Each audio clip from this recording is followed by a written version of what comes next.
बदायूं पहुंचे deputy CM Keshav Prasad Maurya. Sahaswan के Pramod inter college के मैदान में किया बूथ अध्यक्ष सम्मेलन। बदायूं जिला अध्यक्ष राजीव कुमार गुप्ता तथा शहर विधायक महेश चंद्र गुप्ता ने किया फूल मालाओं से स्वागत। बूथ अध्यक्ष सम्मेलन में भारी संख्या में रहे कार्यकर्ता मौजूद। बदायूं में उझानी के भगवान दास पैलेस में भी हुआ बूथ अध्यक्ष सम्मेलन। बदायूं में सभी विपक्षी पार्टियों को बताया भ्रष्टाचारी। समाजवादी पार्टी में गृह कलेश नहीं हो रहा खत्म, केशव प्रसाद मौर्य। खिलाना है कमल का फूल, बाकी सब कुछ जाना है फूल। नीचे रखो ना। मंत्री जी अभी आकाश आनंद मथुरा में कह रहे हैं कि जो है बीजेपी ने राम मंदिर बनवाया है, हम जो है मस्जिद बनवाएंगे तो हम भी हमारी पार्टी समर्थन करें।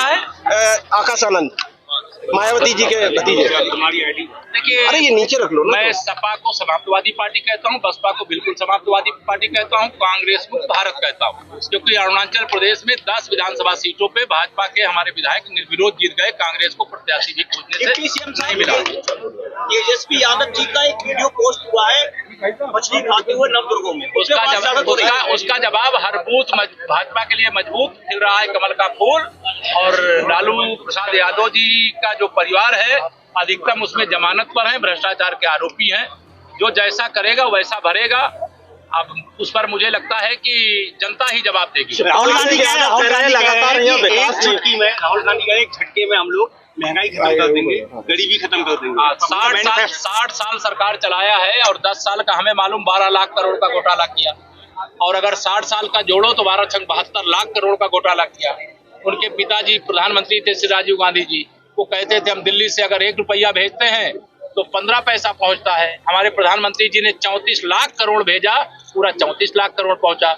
अगर उनको मौका मिला होता तो लोगों के पास 5 लाख करोड़ पहुंचता और 29 लाख करोड़ श्री राहुल गांधी जी के गैंग की जेब में पहुंच जाता। तो ऐसे भ्रष्टाचारियों को उल्टा लटका करके सीधा करने के लिए जनता कमल खिलाती है। समाजवादी पार्टी अभी तक अपने प्रत्याशी नहीं घोषित कर पाई, क्या कहना है? समाजवादी पार्टी समाप्तवादी पार्टी, मैंने कहा है, चाचा भतीजे की बात नहीं मान रहे हैं। मैंने देखा कि श्री अखिलेश यादव जी ने शिवपाल यादव जी को प्रत्याशी बनाया। उन्होंने एक चिट्ठी लिखवा के हाथ भिजवा दिया, मेरे बेटे को प्रत्याशी बनाओ। अभी उन्होंने बेटे को प्रत्याशी नहीं बनाया, पहले यहाँ धर्मेंद्र यादव जी को प्रत्याशी बनाया था, फिर उनको आजमगढ़ भेज दिया। जब वो पिछली बार उपचुनाव में आजमगढ़ गए तो प्रचार करने नहीं गए। जब उनकी पत्नी डिम्पल यादव जी चुनाव लड़ रही थी मैनपुरी से, दिन रात प्रचार कर रहे थे। परिवार कलह का शिकार है, अंतर कलह का शिकार है। सीट आप हार चुके हैं, सवाल कह रहे हैं हार चुके हैं, तो इस बार हमारी भी सीटें कम। 2014 से और 2022 के बीच में इनके दावे देखिए अहंकारपूर्ण, और उसके रिजल्ट देखिए। जीतने का काम भाजपा कर रही है जनता के आशीर्वाद से, और हारने की पूरी स्थिति जो बन रही है वो सपा की बन रही है। धन्यवाद। बाबरी मस्जिद को लेकर स्टेटमेंट दिया है आकाश आनंद ने। मैंने कहा बता दिया, सपा बसपा कांग्रेस किसान सम्मान निधि, जिनके पास खेत होंगे उनको प्रधानमंत्री किसान सम्मान निधि मिल रही होगी। मिल रही कि नहीं मिल रही? ऐसा तो नहीं केवल हिंदुओं को मिल रही, मुसलमानों को नहीं मिल रही, सबको मिल रही है कि नहीं मिल रही जो किसान है।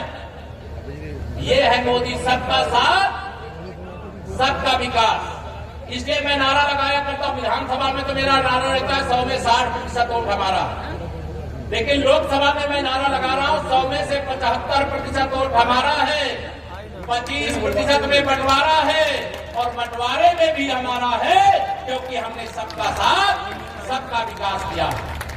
साइकिल को तो हमने 2014 में ही पंचर कर दिया था, जब माननीय नरेंद्र मोदी जी के नेतृत्व में 73 सांसद जीते थे। याद है कि नहीं याद है?